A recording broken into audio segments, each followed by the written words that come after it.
Kaminuza y'u Burundi iriko irahimbaza imyaka 60 imaze. Yatanguye mu mwaka w'igihumbi kimwe amajana 1964 hari haciye imyaka 2 Uburundi bwikukiye.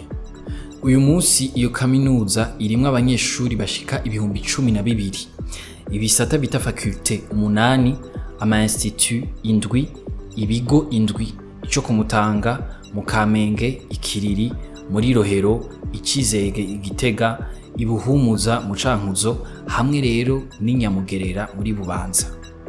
Mu nkuru nyamukuru y'uno Musi twifuje kurabira hamwe ibintu nyamukuru twomenya kuri iyo kaminuza, twongere tugaruke no ku bibazo bihanze.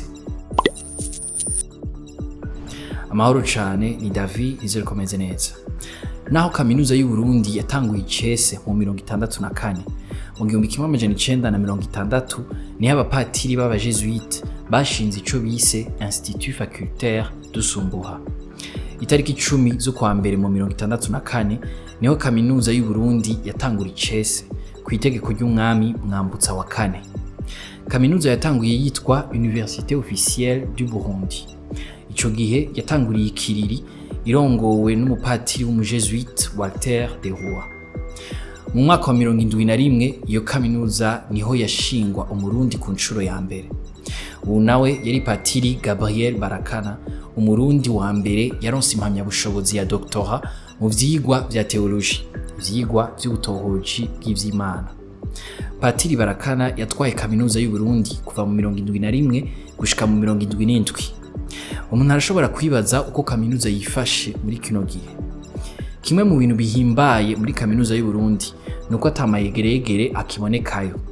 Ubu abanyeshuri barashobora kwiga bakarangiza umwaka neza atavye guhagarika ivyigwa bibayemwo kuko vyakunda kwibonekeza mu myaka y'imbere ya 2015. Naho biri uko vyose ntivyera. Reta yarashizeho kuva mu 2017 uburyo bwo guha imfashanyo ngurane y'amafaranga yo kwibeshaho. Birakunze kugaragara ko ayo mafaranga ateba gushika. Ubu umunyeshuri wo mu gice ca mbere c'amashuri ya kaminuza baccalauréat aronswa ibihumbi 100 ku kwezi. Uwiga muri master ibihumbi 150. Hama uwiga mu gice ca gatatu c'amashuri ya kaminuza école doctorale na waronka ibihumbi 200. Ikindi kibazo gihari nuko abanyeshuri ba kaminuza y'u Burundi batagifungurirwa. Vyakuwe kuva mu 2018. Umushikiranganje w'indero François Havyarimana yaragize icyo bivuga ko muri Kigarama umwaka uheze wa 2023. Yamenyesheje ko ikibazo cyo gufungurira abanyeshuri ba kaminuza y'u Burundi kiraje ishinga leta. Ngo iyo badafunguriwe bituma abanyeshuri batabaho neza, bigaca bituma baronka umwimbo udashimishije.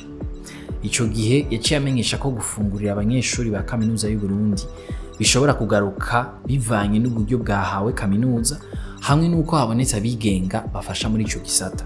Ico kibazo ngo carizwe cane mu nama rukokoma yabaye mu mwaka wa 2022. Haciye hatangwa intumbero yuko ico gikorwa cyo guha uburaro no gufungurira abanyeshuri cyo kugururirwa abigenga.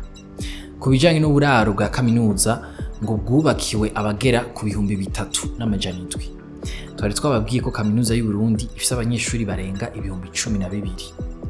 Ngo mu gihe hojamwo ukuboko kw'abigenga, leta ngo yoshiramwo intererano. Vyofasha rero kugira umunyeshuri ashobore gufungura kandi aronke uburaro ku giciro kitavuna. Kimwe mu bibazo bikomeye kandi iyo kaminuza ihura navyo nukubura uburyo.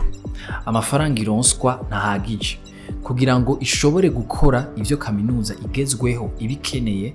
Aha twovuga ibijanye n'ubushakashatsi, abakozi, ibikoresho vyo kwigisha n'ubuhinga bwo kwigisha. Ikindi naco mu ngorane kaminuza ifise ni inyubakwa n'ibikoresho bisaza hama ntibiheze bisubirizwe ku gihe canke ngo bisanugwe. Igihe yatwara kaminuza y'u Burundi Sanctus Niragira yabwiye Burundi ko nimba kaminuza yatanguye mu 1960 bisigura ko inyubakwa zimwe zimwe zategerezwa kuba zarasanuwe n'imiburiburi rimwe. Nko ku nyubakwa za campus Kiriri zerekana ubusaza budasanzwe, Dr Ingenieur Sanctus Niragira yavuze ko mu ntango z'ibihumbi 2022 ko hari hamaze gutangwa imiliyoni 100 z'icigwa cihweza ingene izo nyubakwa zosubirwamo.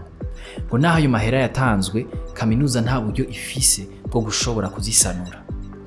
duca dutahura ko inyubakwa nyinshi za kaminuza zishaje, hariho n'izindi zitagihuye n'ingingo fatigwako mpuzamakungu zijanye n'ibibanza vyo kwigishirizamwo. Aho ntituvuze kubura amazu y'ubushakashatsi, kubura abigisha banonosoye ivyigwa bigisha, bica biba intambamyi ku bijanye n'iterambere ry'inyigisho. Usanga kaminuza ikoresha ahanini abigisha bimenyereza assistant canke abadafise impamyabushobozi zihanitse. Bica bituma kaminuza idashobora guhangana n'izindi kaminuza zo ku rwego mpuzamakungu. Ikindi nuko abanyeshuri basohoka muri kaminuza usanga bafise ubumenyi buke ugereranije n'ibiba bikenewe ku isoko ry'akazi muri kino gihe. Dutandukire inkuru ngufi nazo. Uburundi bwaraserukiwe muri COP29 i Baku muri Azerbaijan. Intumwa z'Uburundi zagiye zirongowe n'icegera c'umukuru w'igihugu Prosper Bazombanza hamwe n'umushikiranganje w'uburimyi n'ubworozi Prosper Dodiko. Iyo nama COP29 iriko ishimikira cane ku gusuzuma ingene ibihugu vyateye imbere biriko birashira mu ngiro iciyemezo cavyo co gutanga amadolari ya Amerika imiliyaridi 100 ku mwaka ku bihugu biri mu nzira y'amajambere. Igikorwa cari gutangura mu 2020 gushika mu 2025 kugira ngo ivyo bihugu bishobore guhangana n'ingaruka zihindagurika ry'ibihe.